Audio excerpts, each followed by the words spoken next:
Shalom, Ibu Bapak, Saudara Jemaat GKI Klasi Solo. Kembali lagi kita bersama-sama berjumpa di dalam program Bina Iman GKI Klasi Solo. Untuk mengawali aktivitas kita hari ini, mari kita bersama-sama merenungkan terlebih dahulu bagian firman Tuhan yang saya ambil dari surat Rasul Paulus yang kedua kepada Jemaat Korintus, pasal yang kelima, ayat yang pertama sampai yang kelima. Karena kami tahu bahwa jika kemah tempat kediaman kita di bumi ini dibongkar, Allah telah menyediakan suatu tempat kediaman di surga bagi kita, suatu tempat kediaman yang kekal, yang tidak dibuat oleh tangan manusia. Selama kita di dalam kemah ini, kita mengeluh karena kita rindu mengenakan tempat kediaman surgawi di atas tempat kediaman kita yang sekarang ini.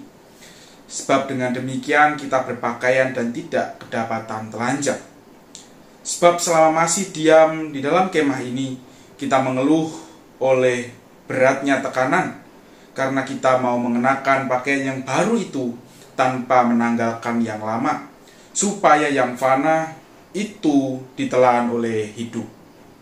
Tetapi Allah lah yang justru mempersiapkan kita untuk hal itu, dan yang mengaruniakan roh kepada kita sebagai jaminan segala sesuatu yang telah disediakan bagi kita.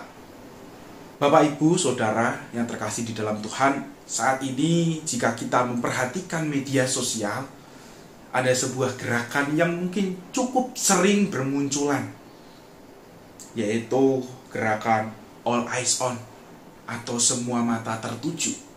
Dimulai dari suatu tempat bernama Rafah, di mana Rafah ini adalah suatu daerah yang terdampak perang, menjadi suatu tempat yang menjadi korban perang antara Israel dan juga Hamas Palestina. Akhirnya di media sosial muncul begitu banyak postingan, muncul begitu banyak suara-suara dengan slogan all eyes on Rafah, atau semua mata tertuju ke Rafah. Slogan ini memuat sebuah dukungan, sebuah rasa empati bagaimana netizen atau warga dunia ini berpihak kepada korban-korban perang. Dan selanjutnya di tanah air kita Indonesia muncul juga sebuah slogan, yaitu all eyes on Papua, di mana di Papua sendiri terjadi sebuah permasalahan, sebuah gonjang-ganjing, di mana ada sebuah hutan yang akan dibabat dan dijadikan sebagai perkebunan sawit oleh salah satu perusahaan. Dan hutan yang akan dijadikan lahan perkebunan sawit ini sebenarnya adalah sebuah hutan adat yang menjadi sumber kehidupan bagi beberapa suku di daerah Papua. Maka dari itu banyak warga internet Indonesia menyuarakan all eyes on Papua, semua mata tertuju Papua, ketika ada situasi yang mengancam kehidupan saudara-saudara kita di tanah Papua, yang mana tentu ini juga mengancam lingkungan hidup Indonesia, yang mana mungkin secara langsung juga akan mengancam kehidupan kita sebagai manusia, karena akan muncul berbagai dampak negatif ketika hutan harus dibabat. Nah, Bapak Ibu Saudara yang terkasih di dalam Tuhan, gerakan-gerakan yang saat ini sedang ramai diperbincangkan menunjukkan adanya situasi yang tidak baik di dunia ini. Ada konflik, ada permasalahan, ada peperangan yang menimbulkan banyak korban.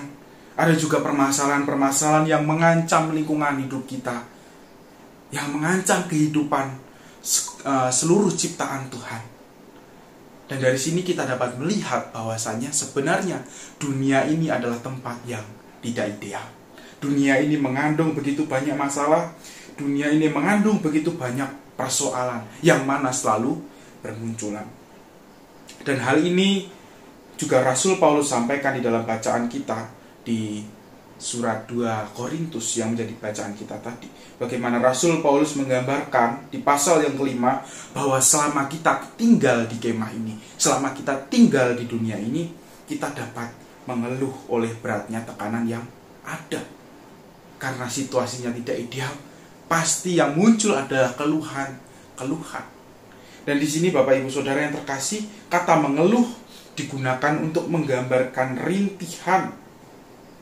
rintihan atas kesedihan, atas duka, atas kemarahan karena situasi yang tidak ideal ini terjadi. Untuk itu Rasul Paulus mengatakan bahwa sebagai manusia kita juga pasti merindukan situasi yang lebih ideal dibanding dunia ini. Situasi yang lebih damai atau tempat yang lebih damai. Tidak ada eluhan di sana, tidak ada kesedihan, tidak ada duka di dalamnya. Dan tentu kita tahu bersama bahwa tempat itu bernama surga. Maka all eyes on heaven. Mata kita tertuju kepada surga supaya kita bisa mendapatkan kedamaian yang sejati. Kita mendapatkan kedamaian dan kehidupan yang ideal. Tetapi Bapak Ibu, kita harus menyadari bahwasanya realita kita saat ini, kita masih hidup di dalam dunia yang tadi tidak ideal. Bahkan mungkin kita harus seringkali masih berjumpa dengan begitu banyak persoalan, berjumpa dengan begitu banyak masalah, sehingga begitu banyak keluhan, begitu banyak kesedihan, begitu banyak duka yang masih harus kita alami di dalam kehidupan kita. Namun ada hal yang harus kita sadari juga, jika kita tidak dibiarkan begitu saja.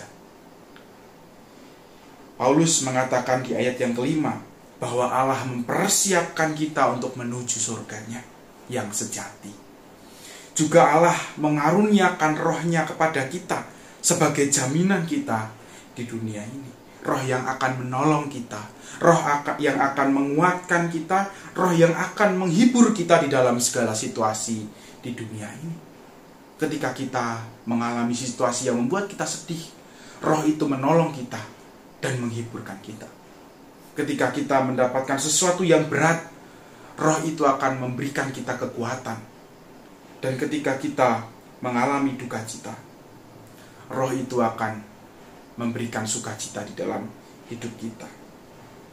Kita dapat meyakini bahwa Allah senantiasa berkarya untuk memberikan kedamaian dalam hidup kita, sekalipun kita belum berada di surga. Sekalipun kita hidup di dunia yang belum ideal ini, Allah senantiasa berkarya melalui rohnya yang kudus di dalam kehidupan kita. Untuk itu, yang menjadi pertanyaan refleksi bagi kita di tengah-tengah situasi yang terjadi saat ini. Perang yang masih terjadi di mana-mana, konflik yang masih begitu banyak terjadi, permasalahan lingkungan hidup yang kali ini juga marak.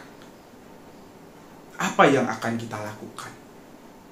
Apakah kita akan diam saja, bersikap pasif, atau kita akan mengupayakan anugerah Allah ini kepada seluruh dunia dengan membawa damai dan kasih yang Allah anugerahkan ini kepada siapapun? Mungkin dengan hal-hal yang kecil, dengan kita mendoakan saudara-saudara kita yang saat ini bergumul karena perang, bergumul karena lingkungan hidup yang terancam, atau pergumulan-pergumulan yang lain. Doa yang bisa kita lakukan kapanpun dan dimanapun barangkali bisa memberikan kekuatan dan memberikan semangat bagi saudara-saudara kita. Atau mungkin melalui hal-hal kecil yang bisa kita lakukan, hal-hal yang sederhana, hal-hal yang mungkin tidak begitu berat yang bisa kita lakukan kepada siapapun. Sehingga melalui setiap tindakan kita, setiap orang yang berada di dunia ini boleh all eyes on heaven. Matanya tertuju kepada surga, matanya tertuju kepada Allah yang memberikan anugerah bagi segala ciptaan. Kiranya Tuhan memampukan kita semuanya. Amin.